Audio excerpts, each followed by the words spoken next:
Hey everybody, so welcome back to Jim Bob's Garden.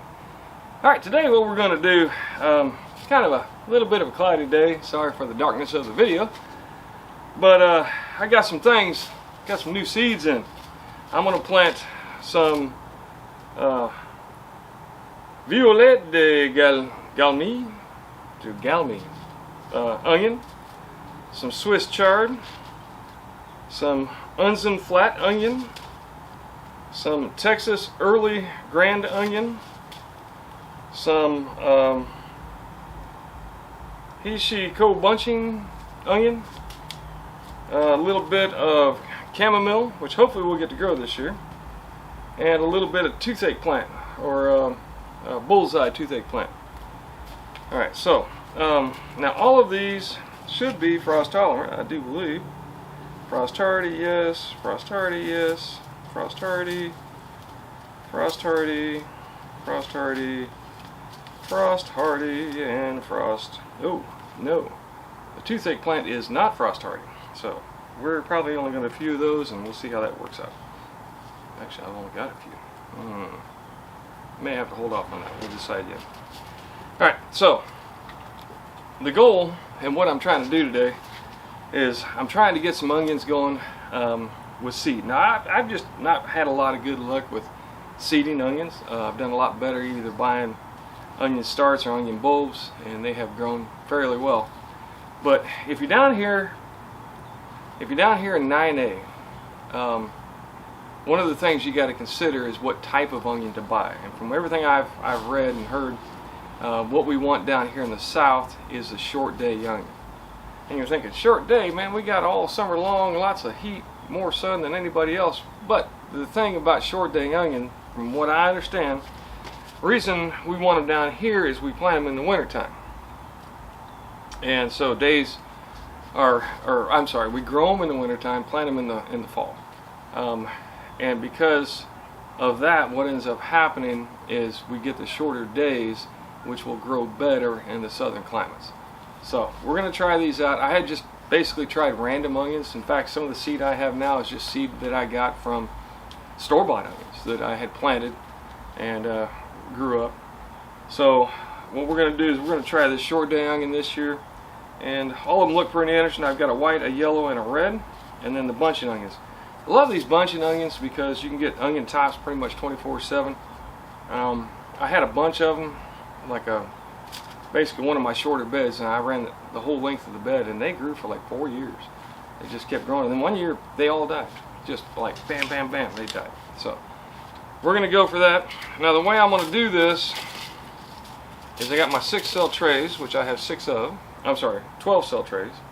2, 3, 6, 9, 12. Yes, 12-cell trays, and then I'm gonna put about 4 seeds per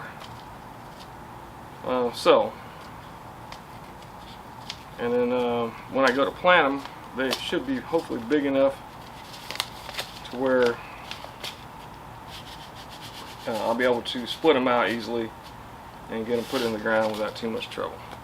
Now keep in mind the 4 seeds per cell is not necessarily got to be accurate. All right, hang on.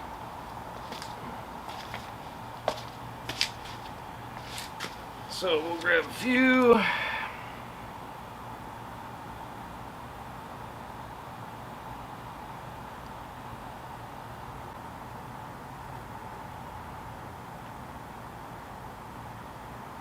Well, looks like it's just going to be easier just to kind of sprinkle them around. So I should have at least 4 per. And then my neighbor is probably going to take a few of these off my hands, or he's got some friends. I have no friends. But he's got some friends that will probably take some. My kids will probably take a few once I get them going.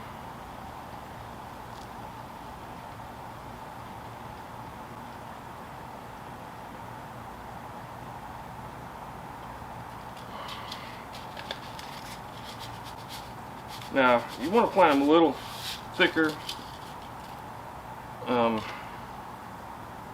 particular because you don't know if all of these seeds are going to germinate. Just kind of depends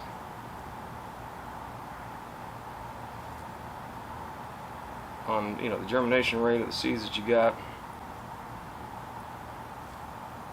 And, you know, I mean, these were $3.50 a package at Baker Creek Seeds, which I've been pretty pleased.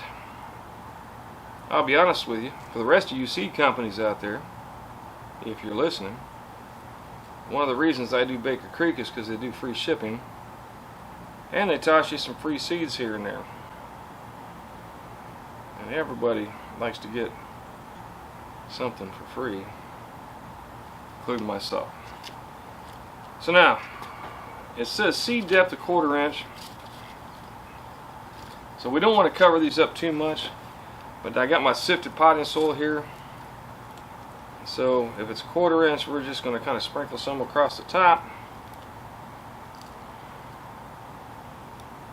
Now some of you might prefer to, you know, stick your finger in and make a divot.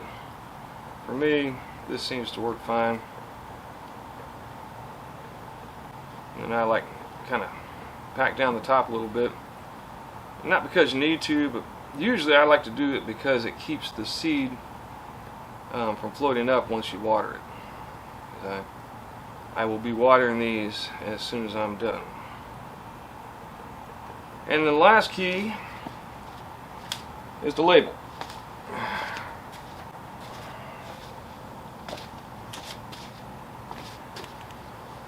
Now these onions, because I'm trying new varieties and I want to see how they go, it's important that you put what variety you have.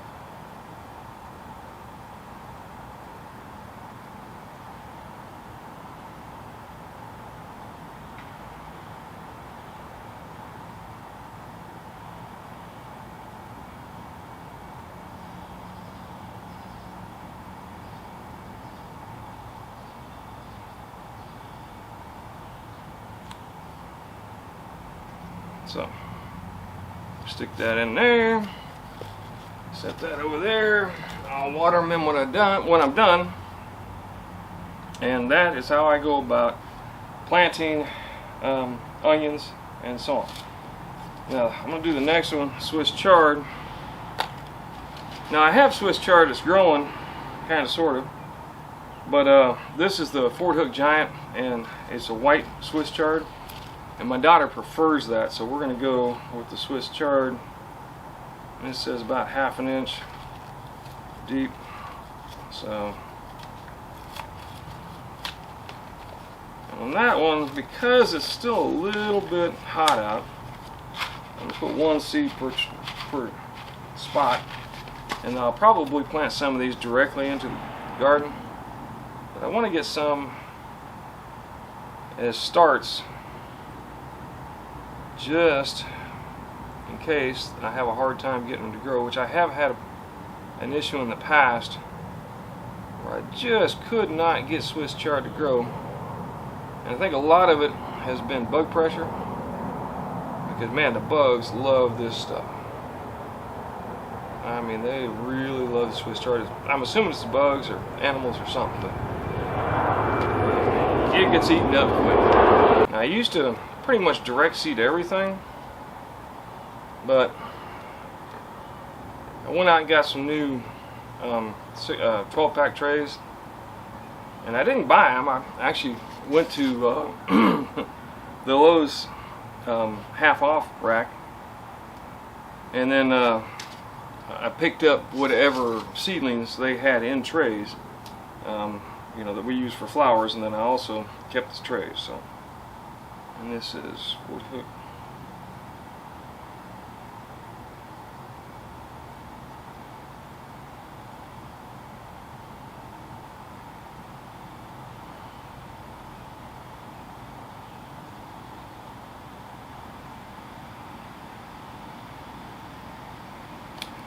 Alright, so get you some dirt in there, and I think I said this, but I'll say it again. This is a mixture, actually, of second-hand potting soil. So this is potting soil out of pots that I had already had something growing in, and it either died off or whatever the case may be. And so I mix that in with my compost, sifted it through my 1/4 inch strainer, and come up with all this potting soil, or this planting mix essentially. It is like middle, I think the 15th or 16th of October. Middle of October. I'm planting my onions now, planting some Swiss chard now, and I'm going to plant a few other things that we'll go into here later. I am going to do some of the chamomile, which chamomile, from everything I've heard, is supposed to be planted in the fall or winter. Man, I could not get it to grow last year, so we're going to try it again to see what happens. Once again, it's a $3.50 experiment. So that's how I go about planting my stuff. I'm not going to bore you with the rest of my planting. I'm going to finish all this up. This video is primarily for my record keeping anyway, so that I know when I planted stuff. Alright? And I'm going to tell you, it's a good idea to go ahead and either video it, write it down, keep a log, take a picture, whatever it is that you need to do so that you can have an idea when you planted what. I mean, some people will actually put it on their planting stakes, but that tends to fade. And I need to make videos anyway, so you all have something to watch. So, that being said, that's what I got going on today. Hopefully you all are having a great time in your garden. Thanks once again for stopping by. Do me a favor, like, subscribe, and let me know what you think. And most importantly, grow something.